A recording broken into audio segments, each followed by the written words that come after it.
కేసీఆర్ సచ్చుడో తెలంగాణ వచ్చుడో అనే నినాదంతో రాష్ట్ర సాధనకు చేపట్టిన దీక్ష గొప్పదని మాజీ మంత్రి జగదీష్ రెడ్డి అన్నారు. దీక్షా దివస్ అనే పేరుతో భువనగిరి బీఆర్ఎస్ పార్టీ ఆఫీసులో నిర్వహించిన సన్నాహక సమావేశంలో కీలక వ్యాఖ్యలు చేశారు. రేపు జరిగే దీక్షా దివస్ కార్యక్రమానికి జిల్లా ప్రజలంతా తరలి రావాలన్నారు. లక్ష్య సాధనకు ప్రపంచంలోనే ఎవరూ తీసుకోని నిర్ణయం ఒక మాజీ సీఎం కేసీఆర్ తీసుకున్నారని గుర్తు చేశారు.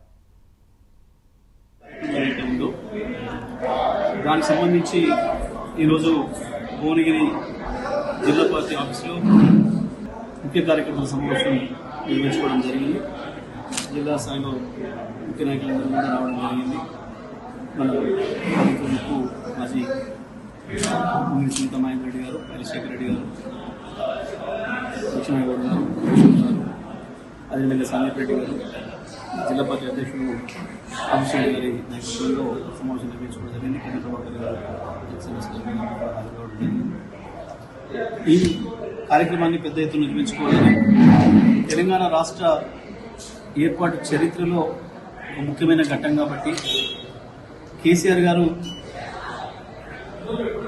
చర్చలో తెలంగాణ వచ్చుడు అనే నినాదం తీసుకొని నిరాహార దీక్ష ప్రారంభించిన రోజు, తెలంగాణ రాష్ట్ర ఏర్పాటుకు మూలమైన రోజు కాబట్టి తప్పకుండా ఇది టీఆర్ఎస్ పార్టీ హిస్టరీలోనే కాదు, కేసీఆర్ హిస్టరీలోనే కాదు, తెలంగాణ రాష్ట్ర ఏర్పాటులోనే కీలక ఘట్టం కాబట్టి ఇది చరిత్రలో ఎప్పటికీ నిలిచిపోయే రోజు కాబట్టి తప్పకుండా దీని ప్రాధాన్యతను తరతరాలు గుర్తించేటట్టుగా తర్వాత తరానికి అందించేటట్లుగా చేసుకోవాలని చెప్పి బీఆర్ఎస్ పార్టీ